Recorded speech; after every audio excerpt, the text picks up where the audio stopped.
अस्सलाम वालेकुम स्टूडेंट्स।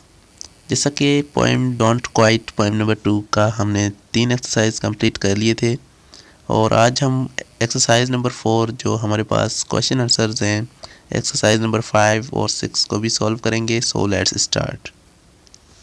सबसे पहले एक्सरसाइज नंबर 4 है read the poem again and answer the following questions.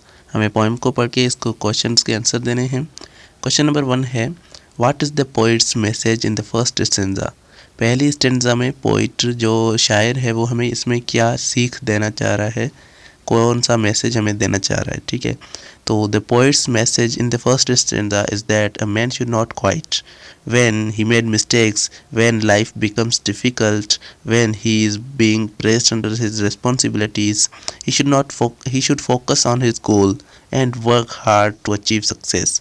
तो इसमें हमने कहा कि एक इंसान को हमेशा कभी भी हार माननी नहीं चाहिए, चाहे वो कितनी भी मुश्किलात में हो, चाहे वो डिफ़िकल्टीज़ में हो, प्रॉब्लम्स में हो, या फिर वो अपनी रिस्पॉन्सिबिलिटीज़ के तले दबाया जा रहा हो, लेकिन उसे अपने गोल पर, अपने मकसद पर फोकस करना चाहिए। तो ये फर्स्ट स्टेंजा में हमारा मैसेज था। सेकंड स्टेंजा नहीं बल्कि सेकंड क्वेश्चन है which lines of the poem do you like the most and why. आप कौन सी लाइन इसमें ज़्यादा पसंद करते हैं इस पोएम में और उसे क्यों पसंद करते हैं।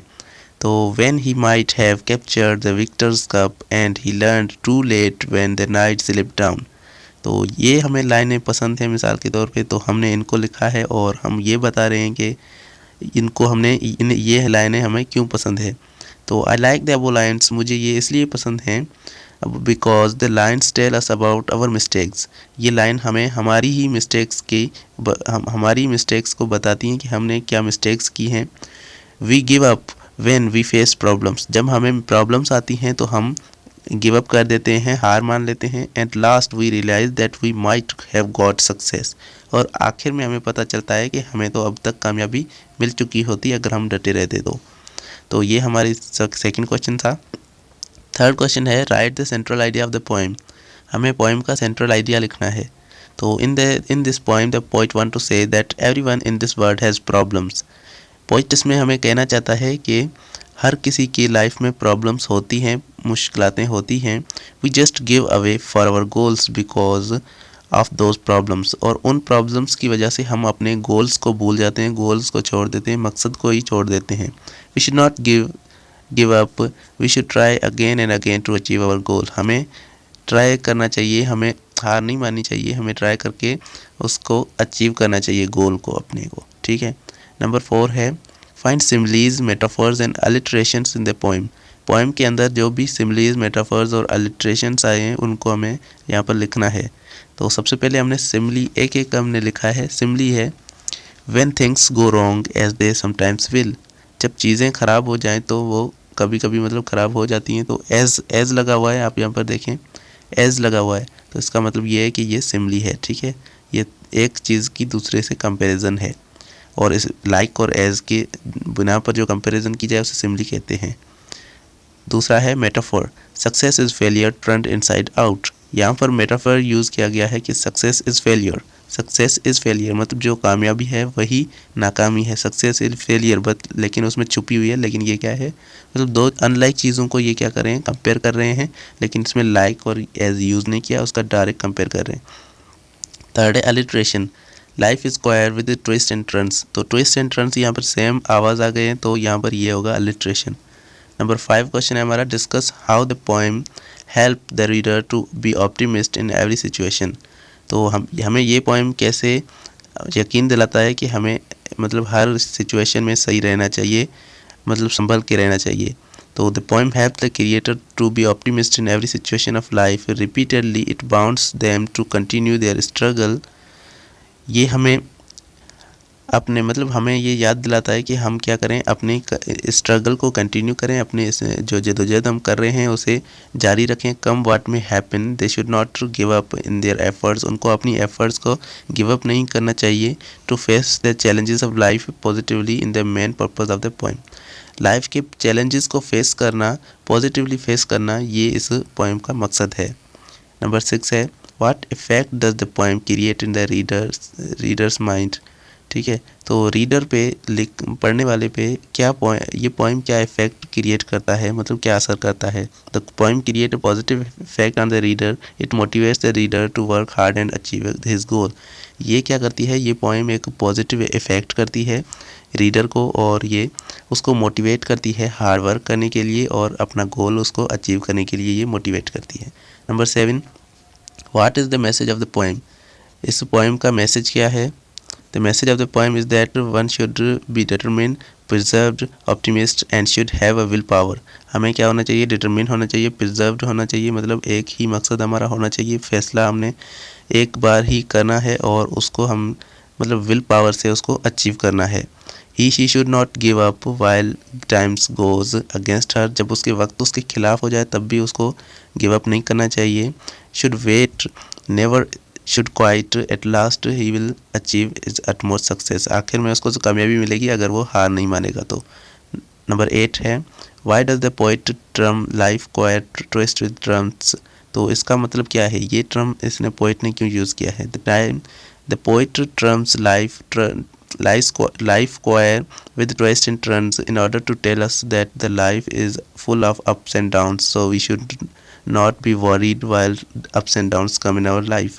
तो उतार और चढ़ाव हमारी ज़िंदगी में होते हैं और ये आते हैं तो हमें परेशान नहीं होना चाहिए, इसीलिए ये पोइट ने इसमें ये यूज़ किया है। Number 9, what is the benefit of not quitting as suggested in the poem. Poem में बताया गया है कि हमें हार नहीं माननी चाहिए, हार नहीं मानने का क्या फ़ायदा है। The benefit of not quitting as suggested in the poem is utmost success. इससे हमें क्या मिलती है, कामयाबी मिलती है। If one does not quit, अगर कोई आदमी है हार नहीं मानता, he will definitely reach its destination, वो अपने मकसद तक कामयाब हो जाता है, पहुँच जाता है। एक्सरसाइज नंबर 5 है, work individually and identify the poetic devices in the poem. हमें क्या करना है, इंडिविजुअली काम करना है और पोएटिक डिवाइसेस इसमें कौन सी यूज़ की गई हैं उनको हमने यहाँ पर लिखना है। तो हमने यहाँ पर पोएटिक डिवाइसेस को चूज़ करके लिखा है, सभी पोइम में से हैं। सबसे पहले है metaphor. Metaphor is a failure turn inside out. तो मतलब सक्सेस इज़ फेलियर, ये सक्सेस इज़ फेलियर ये मेटाफोर है, आपको पहले ही बताया गया है। Alliteration, the life is a queer with twist and turns. Twist and turns same sounds आ गए हैं तो ये अलिट्रेशन है। Simile, when things go wrong as they sometimes will, ये हमारे पास सिमली है। Antithesis, when the funds are low and debts are high. दो अपोजिट बातें एक सेंटेंस में आ रही हैं तो इसे एंटीथेसिस कहते हैं। हमारे बुक में नहीं था बल्कि एंटीथेसिस एक अलग सा टर्म है। When funds are low, funds और एक चीज़ लो है एक चीज़ हाई है, उन दोनों का एक ही सेंटेंस में एक ही जगह पर उसको यूज़ किया गया है तो इसको एंटीथेसिस कहते हैं। Anaphora, when things go wrong as they sometimes will, when the road you are trudging seems at all uphill, when the funds are low and debts are high। तो देखो when यहाँ पर 2-3 बार आ रहा है, when हमारे पास 3-4 बार when का word use हो रहा है, तो सेम वर्ड अगर आ रहा है हमारा बार बार एक ही वर्ड आ रहा है तो उसे एनाफोरा कहते हैं।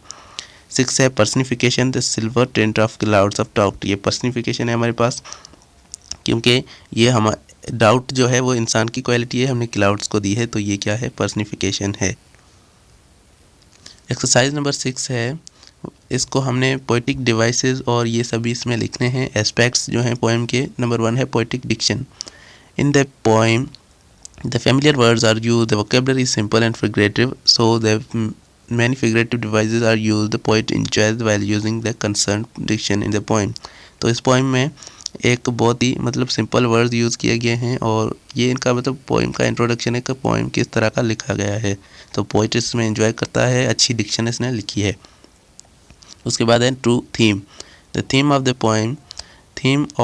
Poem is perseverance, no matter what is dealing with it, and important be determined, confident and try not to quit, no matter what his outcome seems to be। तो कुछ भी हो जाए हमें हार नहीं माननी है, ये इसका थीम है। आगे चलते हैं structure. Don't quit by Edgar A Guest is a 4 stanza poem. ये 4 स्टेंजा की पोएम है। ईच स्टेंजा है 6 लाइन्स, हर स्टेंजा में 6 लाइन है। And thoroughly divided into 24 versus, इसमें 24 वर्स हैं। A perfect rhyming scheme is also used, इसमें rhyming scheme जो यूज़ की है वो परफेक्ट है, बहुत ही अच्छी है। उसके बाद इनकी राइमिंग स्किप जो है वो है AA, BB, CC and so on, ठीक है। उसके बाद है for language, the poet has figurative language in the poem, don't quite multiples figures as also used, beautiful the poem and difficult words are not used, इसमें difficult words नहीं use किए गए हैं, figurative words आसान words इसमें use किए गए हैं, which are used are hiding meaning, इसमें जो meaning है words की वो hidden है, लेकिन ये बहुत ही understandable है, understand किए जा सकते हैं, समझे जा सकते हैं। The message of the poem is that one should be determined, preserved, ये मैसेज है जो हम पहले भी हमने थीम में ही डिस्कस कर चुके हैं, तो वही सेम होगा इसका, हमें हार नहीं मानी है, ये इसका बड़ा दावा है। नंबर 7 है हमारे पास work in daily explain the following stanza, तो हमने इस स्टैंजा को एक्सप्लेन करना है, तो ये हम पहले भी पैराफ्रेज में कर चुके हैं, तो पैराफ्रेज मतलब एक्सप्लेनेशन सेम ही होता है, तो इसीलिए हमने ये सॉल्व नहीं किया, बल्कि ये आप खुद ट्राई करें तो अच्छा होगा, क्योंकि आपको पैराफ्रेज तो करना आ गया है और उसको आप थोड़ा सा चेंज करके मतलब अपने ही वर्ड्स में उनको लिख सकते हैं। और 8 में भी आपको एक खुद का पोएम बनाना है, तो ये एक एक्टिविटी है, आपको मतलब कोई भी पोएम आप छोटा सा इनके ऊपर बना सकते हैं डोंट गिव अप पे, और उसमें अपनी वोकेबलरी अपने वर्ड्स यूज़ कर सकते हैं। तो स्टूडेंट्स, आज की इस वीडियो में बस इतना था, उम्मीद है आपको वीडियो समझ में आई होगी। वीडियो को लाइक करके चैनल को भी सब्सक्राइब कर दें ताकि हमारी ऐसी वीडियो आप तक जल्द से जल्द पहुंचे। Thank you so much for watching.